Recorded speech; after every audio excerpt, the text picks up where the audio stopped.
The Varelian starport floated above a quiet gas giant like a silver flower in the dark. It was a place of peace talks, trade agreements, and quiet whispers between galactic powers. Dozens of alien races walked its shining halls. Soldiers guarded the high walls. Diplomats smiled with polite lies. And in the middle of it all, Callan Drake, a human maintenance officer, kept his head down. He wasn't a diplomat or a soldier. He didn't wear bright uniforms or carry high-tech weapons. He wore a simple gray jumpsuit with his name printed in fading letters. Every day, he fixed broken lights, cleaned air filters, and repaired comm panels that nobody else cared about. Most people didn't even look at him. To the aliens, humans were still new to space. Small, emotional, unpredictable. The big empires looked down on them, especially the Varelians, the most powerful race in this part of the galaxy. And now, their princess was here, Princess Ellery Varellanthrex. Daughter of the Varelian Emperor, stood tall with her long violet robes and silver crown. Her skin shimmered like polished stone, and her 4 eyes scanned everything with sharp focus. She had come to speak about peace, but she carried herself like a warrior queen. To her, Callan was nobody. He stood quietly by the wall during her arrival. She didn't even glance at him. Why would she? He looked like any other worker, quiet, average, unimportant. But when the princess performed the Rite of Blades, Varelian tradition where she displayed her sword in a sacred dance, Callan watched. Closely, too closely, Princess Zalari noticed his eyes calm and locked on her weapon. Just for a second, but it was not admiration. It was something else, recognition. She ignored it, of course. A maintenance human wouldn't know anything about a royal blade. She continued her ritual and walked away, surrounded by guards in golden armor. Callan turned and disappeared down the service corridor. Later that day, Princess Zalari sat in her quarters, thinking. The human's eyes bothered her. She had met many people who looked at her with fear, love, jealousy, but never with that kind of stillness, that kind of ... calculation. She shook off the thought. There were more important matters. The talks between the Varelians and the Draxri coalition were tense. Old enemies were trying to make peace, but both sides brought armed escorts and silent threats. One wrong word, and it could all fall apart. Zalari's advisors warned her the station might not be safe, but she wasn't afraid in the maintenance. Wing Callan checked the pressure valves along Corridor 17. His hands moved calmly, quickly. His tools were clean, his eyes were sharp. He passed a group of alien guards and nodded politely. They didn't respond. As usual, he didn't care. Being invisible had its uses. He found a flickering light in the hallway near the diplomatic chamber. As he fixed it, he overheard voices, angry ones, Draxri warriors, complaining about Varelian pride, about the human. That made him pause. The human. He listened for a moment longer, then returned to his work. That night, in the hangar bay, Callan moved through old Terran combat forms. Slow, graceful, each step calculated. His movements looked like a dance, but every motion had a purpose. Strike, dodge, disable, he thought. He was alone, but behind the storage crates. Princess Zalari watched. She was returning from a secret check of the ship's security. Her guards were a step behind. When she saw Callan, she almost called out, but then she noticed the way he moved. Not like a dancer, like a trained soldier, or something more. She stepped out. That's not Varelian style, she said. Callan paused. He didn't look surprised. Old Earth technique, he replied. From before our unification, primitive, she said. With a smirk, Callan gave a small smile. Maybe, but effective. She tilted her head. What do you call it? He shrugged. Reflexes. Then he picked up his tool bag and walked away as if nothing happened. Her guards caught up, confused. Is something wrong, Princess? No, she said, still watching the door he'd walked through. Nothing at all. But in her mind, the image of the human moved again and again. It's the way he had shifted his weight, the control in his eyes, the calm in his hands. She had seen that before. In Soldiers and Killers the next day during a small diplomatic session, a scanner broke. One of the Varelian guards blamed Callan. He was the last to pass this hall, the guard growled. Perhaps he was spying. Princess Zellerie watched carefully. Callan didn't argue. He stepped forward and bowed slightly, then in flawless Varelian dialect, he replied, "My route was logged. You may check the records, but I am willing to be scanned if needed." The guard stepped back, surprised. Most humans couldn't speak the Varelian court tongue, especially not with such clarity. Zellerie stared at him. "Where did you learn our language?" she asked. "I learned quickly," Callan answered. "And why?" She pressed. He looked her in the eyes, because understanding is safer than guessing. She narrowed her eyes, but said nothing more. The moment passed. But something had changed. That night, Zellerie asked one of her data advisors to pull up records on the human staff.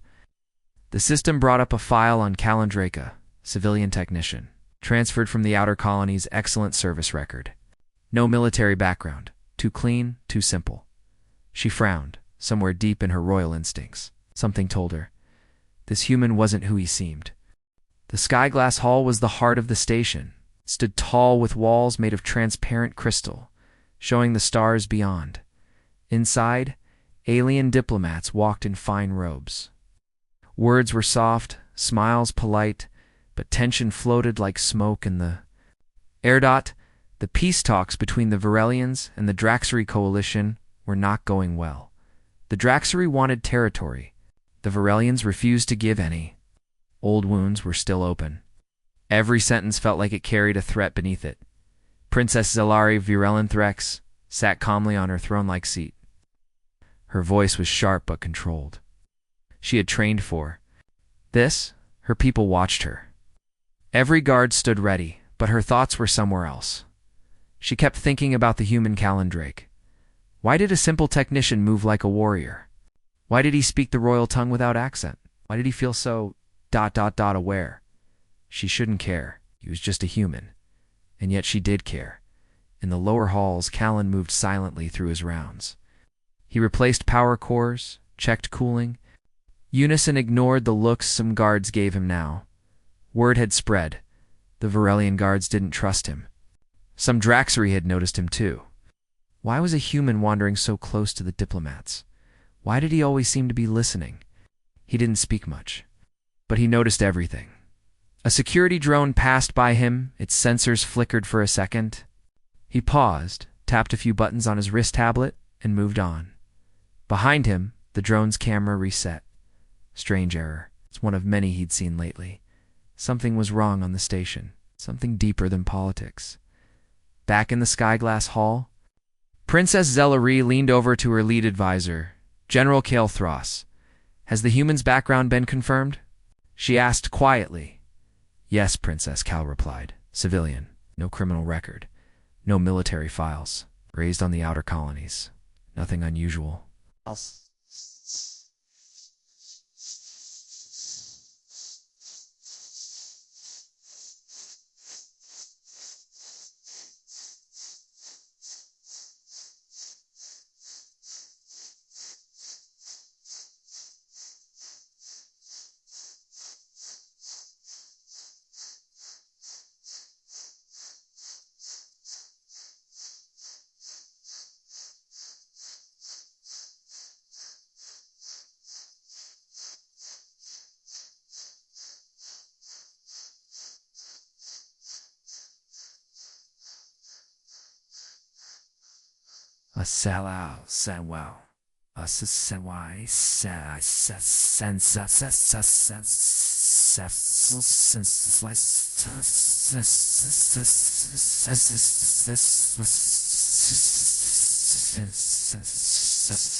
If I may. Princes's humans are still new to the galactic stage. Curious, maybe, but harmless. She didn't respond. She just kept looking toward the door Callan had passed through earlier. Later. While inspecting the fusion regulators on Deck 7, Callan ran into trouble. 3 Draxery warriors stood near the power lines. They weren't supposed to be there. He approached calmly. "This area is off limits," he said. "Maintenance only." One of them stepped forward, his large frame blocking the hallway. "We're just looking. No harm." Callan met his eyes. "Even so, this section powers life support. You touch the wrong cable, we all float." The warrior grinned but didn't move. Callan didn't flinch. "I'll call security." A moment passed. Then the Draxery laughed and walked away. Callan waited until they were gone, then opened a panel nearby. Inside, someone had placed a small jammer device hidden between the wires. Not Draxery tech. Not Varelian either. He picked it up, scanned it quickly, tucked it into his pouch. He didn't report it. Not yet. Princess Zelari returned to her chambers that night. Her guard stood at attention, but her mind was busy. She removed her ceremonial blade and placed it on the display stand. The metal shimmered under the soft lights. The sword was thousands of years old, symbol of her people's power. She stared at it. Then she remembered the way Callan had looked at it. Not with desire, not with fear, like he knew what it was meant for. Elsewhere in the quiet of the hangar, Callan ran another systems check. His fingers moved quickly across the control panel. Behind him, one of the Varelian guards approached. "You're not cleared for this section." Callan looked over his shoulder. "Auto lock on dock for failed to engage. It's logged. I was sent to fix it." The guard stepped closer. "I've been told to watch you." Callan didn't respond. "You think you're clever," the guard sneered. "You think we don't see your eyes, your silence, your posture?" Callan calmly turned. "I don't think anything, but just do my job." The guard stepped back, unsure. There was something in the human's voice, calm, but not empty. Cold steel, quiet fire. After a long pause, the guard walked away. Callan sighed and returned to the panel. His eyes scanned the readings. All looked fine, but something in the system felt ... off. He opened another menu. Unauthorized power spikes. Sector 3. 5 times in the last 2 days. Someone was hiding movement. The next day, in the Skyglass Hall, voices rose. A Draxery envoy accused the Varelians of sabotage. A Varelian diplomat countered with blame. Shouting began. Guards placed. Hands on their weapons. Zelari stood. "Enough. Silence. This is a hall of peace," she said. "Or have we forgotten what we came for?" The shouting stopped, but the tension didn't. She turned to her advisor. "Too many things are going wrong. Something's being set up." Kel nodded. "We're checking the logs." She looked out the window at the stars beyond, then said softly, "Where's the human?" Callan was on deck 3, near the stations. "Communications core." He knelt beside a panel, hands deep in wires. Behind him, a silent figure crept closer. Not a guard. A spy, hidden in plain sight. The figure raised a weapon. Callan didn't look back. He just moved. With one motion he grabbed a loose pipe and swung it upward. The metal hit the figure's arm. The weapon flew. The spy tried to run. Callan threw the pipe. It hit the attacker's leg. The figure crashed to the floor. Callan walked over, calm and fast, and pressed a small stun device to the spy's neck. Zap, unconscious. 10 minutes later, Zelari stood over the captured intruder. "This one's not on any guest list," Kale said. "Cloaked signal, masked ID." Zelari turned to Callan. "You caught him? How did you move so fast?" Callan looked at the general. "I learned quickly." Zelari stared at him again, her expression unreadable. Something was coming, and this human was not what he seemed. The station was on high alert. After the spy was caught, the atmosphere inside the Skyglass Hall changed. Guards doubled. Scanners were updated. The peace talks were paused. No one trusted anyone. Princess Zelari stood beside the wide viewing window in her private chamber. She looked at the stars. But her mind was elsewhere. She kept thinking about Callan Drake, the human technician who moved like a trained fighter, spoke like a diplomat, and had taken down a spy without breaking a sweat. He was not just a maintenance worker, she was sure now, but who was he? Callan walked down corridor for B, checking security panels. His face looked calm, but inside, his thoughts raced. He didn't like being watched. And now, Everyone was watching him Varelian's Draxery, even the station AI. He had tried to stay hidden, stay quiet, stay safe, but trouble always found him. The spy he had stopped wasn't working alone. The device he carried had a hidden data. Chip Callan had scanned it before handing it over. It had floor plans, escape routes, target lists, and one of the targets was Princess Leia. In the main conference room, leaders from both factions argued again. Voices rose. Patience faded. Draxery Ambassador slammed his hand on the table. "We are being hunted on this station," he shouted. "We demand protection." Zalari stood up, her voice cool. "We have all been targeted. You are not the only ones under threat." The ambassador's eyes narrowed. "Your people run this station. Your spies hide among." "My crew," she answered. The room fell silent. Outside, Callan was called in for questioning. General Cale Thross stood with 2 guards beside him. Zalari watched from her throne-like seat. "Your actions yesterday saved lives," Cale said. "But we still have questions." Callan nodded. "Ask." Cale stepped forward. "Where did you learn to fight?" Callan looked at him. "Long time ago, before Earth joined the Galactic Council. You said you were a civilian. I am now, and before." Callan didn't answer. Cale's voice became sharp. "You are carrying an Earth-made knife in your gear, not standard technician." "Issue." Callan slowly pulled the blade from his belt and placed it on the table. It was folded. Old. Its metal dark, with a faded Earth's military symbol on it. Zalari leaned forward. "What unit did you serve in?" she asked quietly. Callan looked at her. His face calm but firm. "The Soul Defense Force. Unit 17. Ghost Team." Cale frowned. "Impossible. That team was lost during the Siege of Seoul. I survived," Callan said, barely. The room stayed silent for a long moment. Zalari finally spoke. "Why hide who you were?" Callan met her eyes.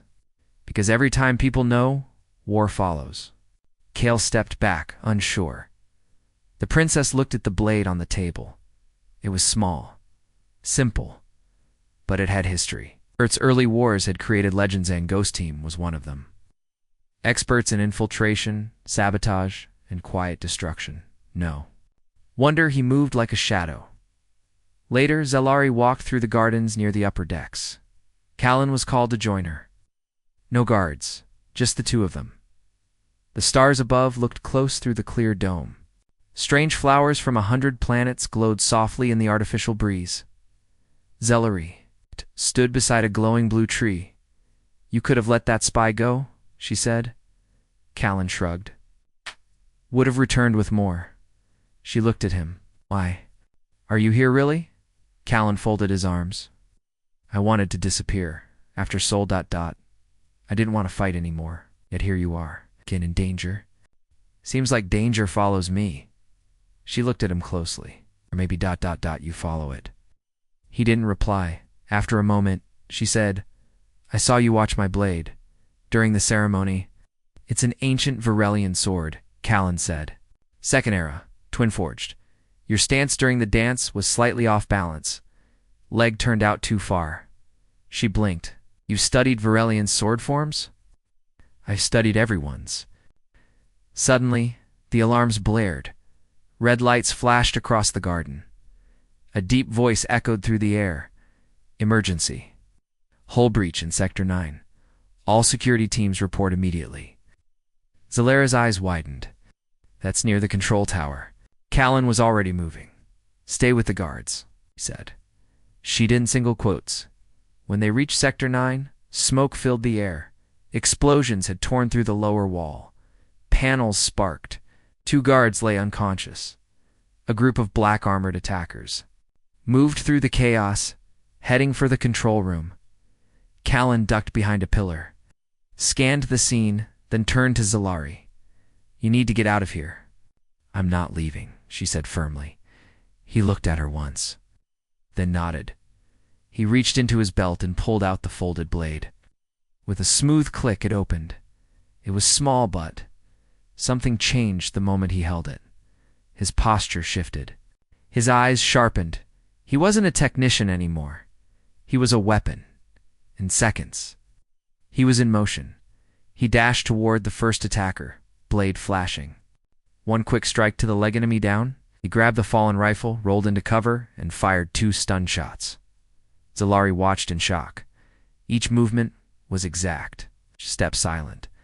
One attacker aimed at Herculin through the blade like a dart. Struck the gun, knocking it off aim. He was there in a second, disabling the enemy with a spin and elbow strike. The rest began to fall back. They weren't ready for a human who fought like that when the fighting stopped. Callan stood with smoke rising behind him. Zellari walked over. Slowly, he picked up his blade from the floor, folded it, got it, and clipped it to his belt again. She stared at him. "You could have killed them all," she said. "I didn't need to," he replied. "Why not?" "Because they'll talk if they're breathing." She nodded slowly, and for the first time, she saw not just a human, but someone shaped by fire, hardened by loss, and skilled beyond anything she expected. She whispered, "What else are you hiding, Callan Drake?" He didn't answer, but the war inside him was starting again. The broken wall of Sector 9 still smoked, even after the fire teams arrived. Pieces of metal lay scattered across the floor. Injured guards were carried away. The station shook slightly, its systems struggling to stay stable. Princess Zellari stood near the wreckage, watching the medical team work. She was unharmed, but her heart was still beating fast. The attackers had almost reached the control tower. If they had taken it, the station's defenses would have fallen, but they didn't. Because of Callan Drake, the human technician had fought like a ghost fast. Sharp and unshakable. He moved with purpose. He had done it 1,000 times. Before, Zellari walked toward him, stood alone by the wall, his folded blade in hand, just watching the stars through a cracked panel. "You saved this station," she said. Callan didn't turn. "They'll come again." Who were they? Not Draxery, not Varelian. Outsiders. She frowned. Then who sent them? He finally looked at her. Someone who doesn't want peace. Back in the Skyglass Hall, the talks were now suspended. Both, the Varelians and Draxery, blamed each other for the attack. Accusations flew like sharp blades. General Cale Thross reported to Princess Zellari in private. Those attackers wore fake IDs. Disguised as station workers, their weapons were not from any known faction. Zellari nodded. They tried to silence the talks. Cale leaned in. "There's more. Our team found another list in one of their datapads. 5 more targets. You're still at the top." She took a slow breath. "And the second name?" Cale paused. "Callan Drake." In the lower decks, Callan returned to his quarters. He sat on the edge of his bunk, opened a small hidden case, and pulled out a data chip. It was old. It's from Earth's past wars. He inserted it into a private screen. Footage appeared. His old team ghost. Unit 17. Smiling faces. Tough men and women. Warriors who had fought at the Siege of Seoul. All gone now. He was the last one. He closed the screen. The past was heavy. Ass. But he couldn't let it slow him down. Not now.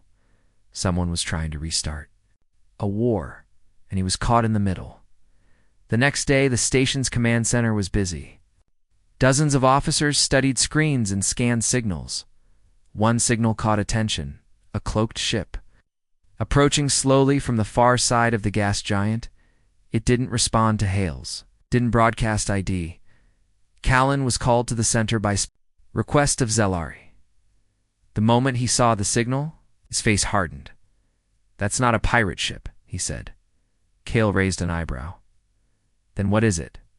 "Mercenaries. High-level ex-military tech, human-made." Zellari stepped forward. "From Earth," Callan shook his head. "No. From before Earth joined the Council. Black market warships. Only one group flies like that." Callan said 2 words. "The Red Hand." Princess Zellari had heard the name before. The Red Hand was an old human. Mercenary group. Disbanded. Hunted. Rumors said they took contracts from any one pirates. Warlords, even rogue governments. I thought they were destroyed, Kale said. Callan nodded. They were. I helped do it, but someone brought them back. He looked out the window at the growing shape of the cloaked ship. They want me. They want you. The station prepared for a possible fight. Defensive drones flew into position. Turrets armed. Shields powered up. Zellery stood on the command platform with Callan beside her. You don't have to stay. She said, I do, he replied. This started because I was here. I'm finishing it. She looked at him for a long moment. You're not just a fighter. You think like a commander. He didn't reply, but his eyes stayed locked on the screen. The Red Hand ship stopped just outside weapon range. Twice. Then it sent a signal. Deliver Callan Drake and the princess. Oh. Or we take them. Ourselves. No negotiation, just a threat. An emergency meeting was called. Some Varelian nobles said they should give up the human to avoid war. He's not one of us, they said. Let them take him. Zellery stood up, her voice cold and strong. He saved this station.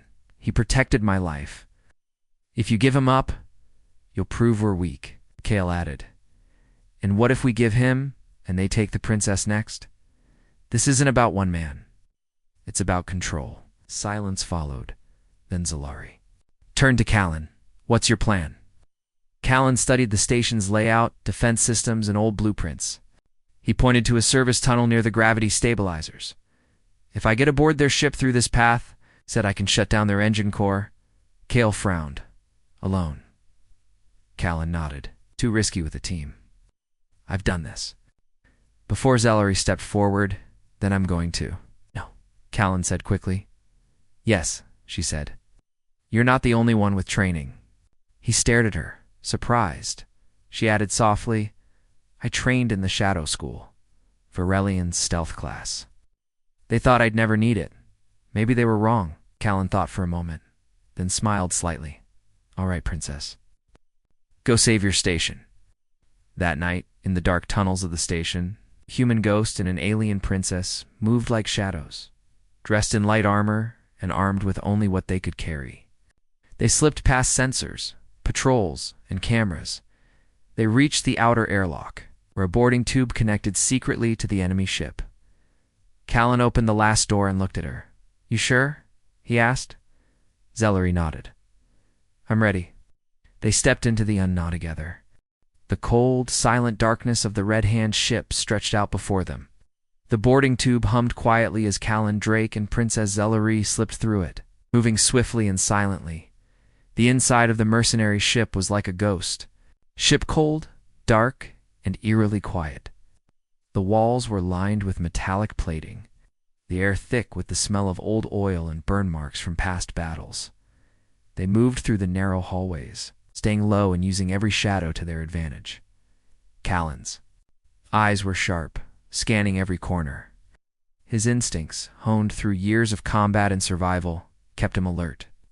Zellery stayed close behind him, moving with the quiet grace of someone who had trained her entire life to be unnoticed. Where are we headed? She whispered. To the engine room, Callan replied. If I can disable their power core there, shields go down. That's when we'll have a chance.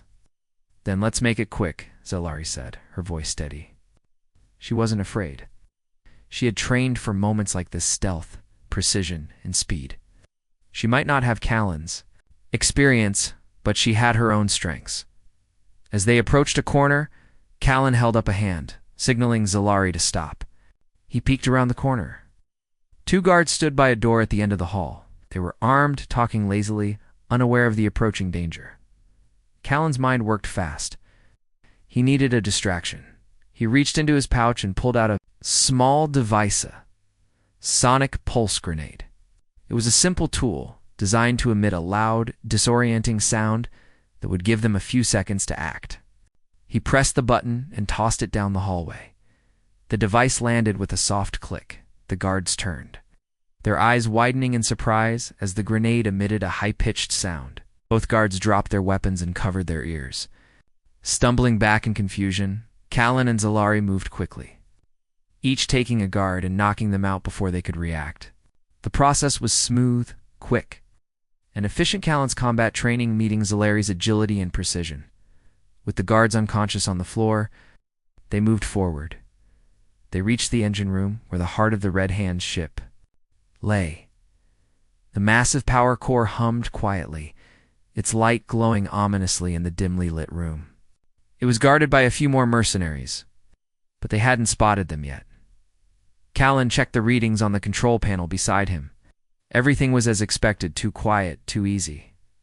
"This is it," he said quietly. "I'll need a minute." "To override the power grid," Zalari nodded, watching the entrance to the room, keeping an eye out for any new threats. The hum of the power core was deafening, and it made everything feel even more urgent. She could feel her heart beating in her chest, the adrenaline coursing through her. Suddenly, the door slid open with a hiss. Two more mercenaries stepped inside, armed with rifles. Callan acted immediately. He turned to Zalari. "Get to the back. I'll handle this." Before she could protest, he was already moving. He grabbed one of the power cables from the floor and hurled it toward the first mercenary, catching him off guard. The man's rifle flew out of his hands as the cable wrapped around his arm. Pulling him to the ground, Zalari, her movements swift and silent, darted around the corner. Disappearing from sight just as the second mercenary raised his weapon, Callan was already on him, taking the man's legs out from under him with a quick, low sweep. The mercenary crashed to the floor with a loud thud.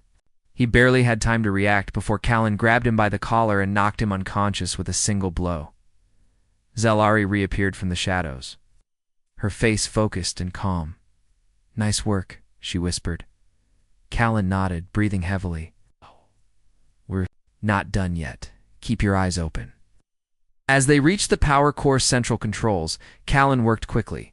His fingers danced over the buttons, typing in the code he remembered from his time as a soldier. His mind was focused. He wasn't thinking about the past, about the war, or the ghosts that haunted him. He was thinking only about the job at hand. Zalari stood by his side, watching the door, every muscle tense, ready for anything. Almost there. Callan muttered suddenly. A loud clanging sound echoed from the hallway. They weren't alone anymore.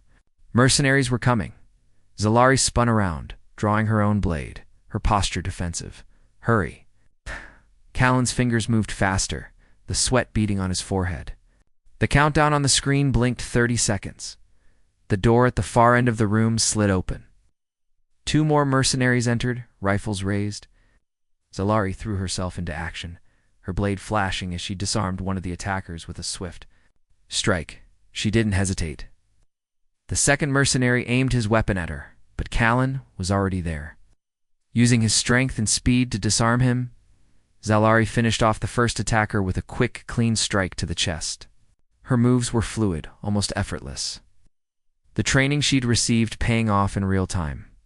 5 seconds, Callan said, glancing at the screen.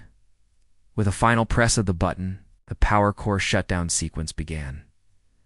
Just as the core began to power down, alarms blared throughout the ship.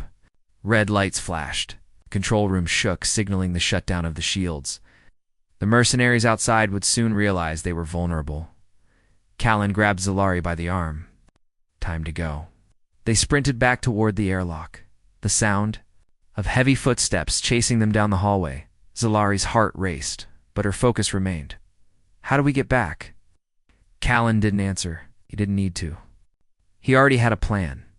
They reached the airlock, and just as they were about to slip inside, a blast of energy fire hit the wall beside them. They turned and saw a group of mercenaries charging toward them. Zalari raised her blade, preparing for the fight of her life, but before she could strike, Callan stepped forward, holding up his hand. "Get back," he said, his voice calm. Almost cold, he drew his weapon again. Not the knife this time, but a customized pulse blaster from his hidden belt. One shot. That was all it took. The first mercenary fell. The second barely had time to react before another shot took him down. Zalari blinked in surprise. "You had that the whole time?" Callan didn't answer. He had already turned toward the exit. They had no time for distractions. They ran toward their escape pod, the sounds of battle fading behind them as they blasted away from the Red Hand ship. The station loomed ahead, their only safety now. Zalari glanced at Callan as they sat in silence. The hum of the escape pod, the only sound between them. "You're not just a technician, are you?" she asked, her voice quiet but full of understanding. Callan looked out at the stars, his face unreadable. "No," he said, his voice low. "I'm more." And for the first time in a long while, he wasn't running from who he was. The escape pod glided silently through the void, its engines humming softly as it approached the Varelian station. Princess Zalari sat in silence, her hands resting lightly on her lap. Her thoughts were a mix of confusion, admiration, and something she hadn't felt in a long time: trust. Beside her, Callan Drake stared out the window, his face shadowed by the soft light of the stars. The battle was behind them, but the tension was far from gone. They were safe for now, but Callan knew the Red Hand wouldn't stop chasing them. It was only a matter of time before they regrouped and came after him again. Zalari watched him closely, her sharp eyes noticing the subtle tension in his posture, the way his jaw clenched as if he were carrying the weight of the universe on his shoulders. "You didn't tell me everything about your past," she said softly, breaking the silence. Her voice wasn't accusing, just curious, and maybe even a little understanding. Callan didn't answer at first. He didn't need to. The words were already there, buried deep inside him. His past was a war, a fight for survival, a fight that had cost him everything. "I didn't want you to see me like that," he said finally, his voice low. "Not after everything I've tried to leave behind." Zalari leaned forward slightly, her eyes still on him. "But you are that person, aren't you? You're not just some technician. You're someone trained to fight, someone who's seen death, and yet you choose to walk away from it." Callan didn't look at her, because war, it changes you. It makes you a weapon, not a man. "I left because I wanted to be something else." "I don't understand," Zalari said. "Why would you fight for peace, only to throw it all away?" Callan finally met her gaze, his eyes dark with the memories of everything he had lost. "Because I wasn't just fighting for peace, Princess. I was fighting for survival. We all were." For a long moment, Zalari didn't speak. She could see the truth in his eyes, the truth that wasn't just about war. It was about a man who had given everything to fight for something that might never come, and now he was running from it. But he couldn't run forever. The silence stretched on, heavy and unspoken, until the soft voice of the ship's AI interrupted. "Approaching Varelian station in 5 minutes. Please prepare for docking." The station loomed ahead. It's massive, structure glittering against the backdrop of space. As the escape pod docked, the ramp lowered with a soft hiss. Zalari stepped out first, her expression unreadable. Callan followed closely behind, his eyes scanning the area. The station was still on high alert, the damage from the Red Hand attack visible in several areas. Guards moved quickly through the corridors, their eyes sharp as they passed the pair. Zalari noticed how they glanced at Callan, not out of respect, but out of fear. They had seen what he could do, and they were afraid of what that meant for the future. As they walked toward the central command center, Zalari couldn't help but feel a strange sense of responsibility. Callan had saved her life, twice now. He had fought for her people, even though they had nothing to offer him in return. And yet, she couldn't shake the feeling that she owed him something. "But what? Do you really think they'll come after you again?" Zalari asked quietly, her voice carrying just enough concern to make Callan pause. He didn't answer right away. "I'm the last of my team. The Red Hand will want me dead, and they won't stop until they have me." "Then what do we do?" Zalari asked, her voice softer now, like she was considering something she hadn't before. "Stay hidden," Callan said, his gaze distant. "There's no other choice. The moment they know I'm still alive, the hunt will begin again." Zalari stopped walking and turned to face him, her expression serious. "No, you don't get to hide anymore." Callan looked at her, his brow furrowing slightly in confusion. "I don't know who you were before," she continued, "but I know who you are now. And I don't think you can hide from the galaxy forever. If you want peace, you'll have to stand for it." Callan's eyes softened. He had never been good at trusting people, especially someone of her rank. But here, standing before him, he saw something different. It's not a princess with a crown, but a person, someone willing to fight beside him, no matter what.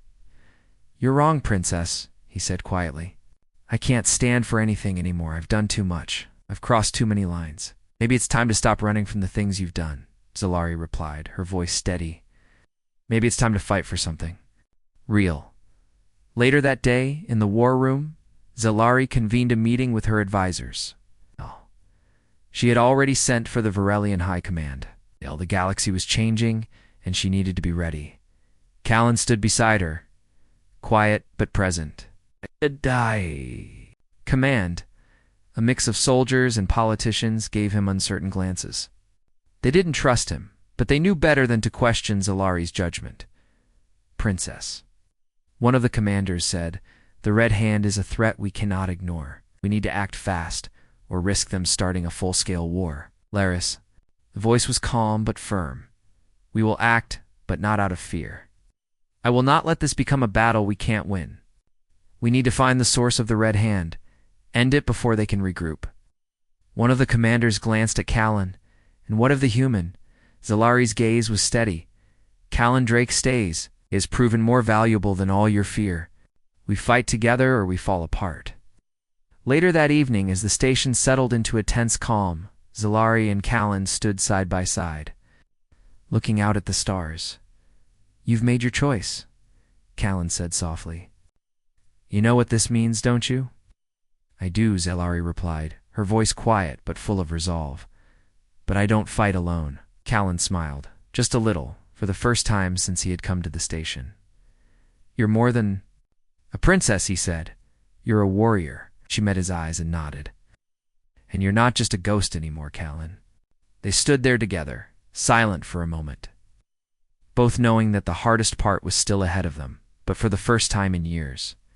Callan didn't feel so alone, and Zalari had found something she hadn't expected: a friend, a warrior, and perhaps just maybe a glimpse of hope.